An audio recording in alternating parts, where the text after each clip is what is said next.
those consist of our everyday routine behaviors. So students, if you build up the natural sequence, I will describe the beliefs once again. Beliefs are the mental statements. Those could be positive statements or those could be negative statements, but those are the statements that help you direct your behavior.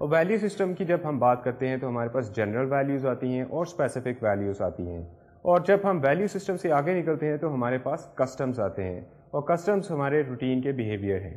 So every time we talk about culture, culture means that we are trying to interpret the behavioral patterns of the people with reference to their value system, with reference to their belief pattern, and with reference to their customs. Students, جب ہم culture کی بات کرتے ہیں تو marketeers are always able to make a logical sequence of understanding the behavioral patterns of people in terms of the customs, beliefs, and values. مثال کے طور پر اگر آپ کو sneakers کو مارکیٹ کرنا ہے، sneakers are the joggers اور sports shoes. جب آپ کو یہ سنیکرز مارکیٹ کرنے ہیں اور پاکستان کے اندر مارکیٹ کرنے ہیں تو آپ کو یہ انڈرسٹینڈ کرنے کی ضرورت ہے کہ سنیکرز پاکستان میں لوگ کس طرح سے استعمال کرتے ہیں، کن اوقات میں استعمال کرتے ہیں، اور سنیکرز سے ریلیٹڈ ان کے بلیفس، ویلیوز اور کسٹمز کیا ہے. This sounds like a very interesting question. Sneakers کے بارے میں لوگوں کے بلیفس، ویلیوز اور کسٹمز. یس، سنیکرز کے بارے میں لوگوں کے بلیفس ہو سکتے ہیں. پیپل مائٹ تھنک کہ جب انہیں اسپورٹس کے لیے جانا ہے تو انہیں سنیکرز کی ضرورت ہے یا نہیں ہے. سم پیپل مائٹ تھنک کہ یار میں اوپن شوز پہن کے اوپن شوز پہن کے پارک میں جا کے واک کر سکتا ہوں، مجھے سنیکرز کی ضرورت نہیں ہے. کیا آپ اس قسم کی سیگمنٹ کے اندر سنیکرز کو مارکیٹ کر سکیں گے؟ قطعاً نہیں. اس کے ساتھ ہی ساتھ آپ کو ضرورت ہوگی ویلیو کو انڈرسٹینڈ کرنے کی کہ لوگوں کی سنیکرز کے بارے میں کیا ویلیوز ہیں، کون سے ملک کے سنیکرز کو وہ پسند کرتے ہیں، کون سے ملک کے سنیکرز کو وہ سمجھتے ہیں کہ یہ کوالٹی کے سنیکرز نہیں ہیں. کیا لوگ سنیکرز آفیسز میں پہن کر جاتے ہیں؟ Of course not. Nobody goes to office wearing a sneaker. Have you ever seen someone wearing sneakers while going to the office? کیا لوگ سنیکرز اس وقت پہنتے ہیں جب انہیں ایکسرسائز کرنے کی ضرورت ہے یا جاگنگ کرنے کی ضرورت ہے؟ کیا کوئی کیٹیگری آف کنزیومرز ایسی بھی ہے جو سنیکرز پہن کر اپنی ورک پلیس کے اوپر جاتی ہے؟ مثال کے طور پر اسپورٹس مین ہو سکتے ہیں یا ینگسٹرس ہو سکتے ہیں جو اپنے اکیڈیمک انسٹیٹیوشنز میں جاتے ہیں اور سنیکرز پہن کر جاتے ہیں اور ان کے اندر سنیکرز کا فیشن بہت زیادہ ہو سکتا ہے. کیا خواتین سنیکرز پہننا پسند کرتی ہیں؟ ان سارے سوالوں کے جوابات ڈھونڈتے ڈھونڈتے آپ اس مارکیٹ کی سیگمنٹیشن کو انڈرسٹینڈ کر سکیں گے، اور جب آپ اس مارکیٹ سیگمنٹیشن کو انڈرسٹینڈ کریں گے تو آپ ایک اپروپریٹ مارکیٹ مکس بنا سکیں گے. So students, you must have seen in this lecture that it is very important for the marketeers to understand the culture and then interpret the culture with reference to customs, beliefs and values of the people, so that they could come up with the products جو لوگوں کے beliefs, values اور customs کے حساب سے appropriate ہوں. Students, this is the end of our lecture. وقت ختم ہوا چاہتا ہے. I hope کہ آپ نے آج کا لیکچر انجوائے کیا ہوگا. اپنے اگلے لیکچر میں ہم بات کو تھوڑا سا آگے بڑھائیں گے اور کلچر کو بہتر طریقے سے انڈرسٹینڈ کرنے کی کوشش کریں گے. I would also introduce some further technical concepts with reference to the study of culture. At this point, let me bid you farewell. اپنا خیال رکھیے گا، اپنے دوستوں کا خیال رکھیے گا. اللہ حافظ.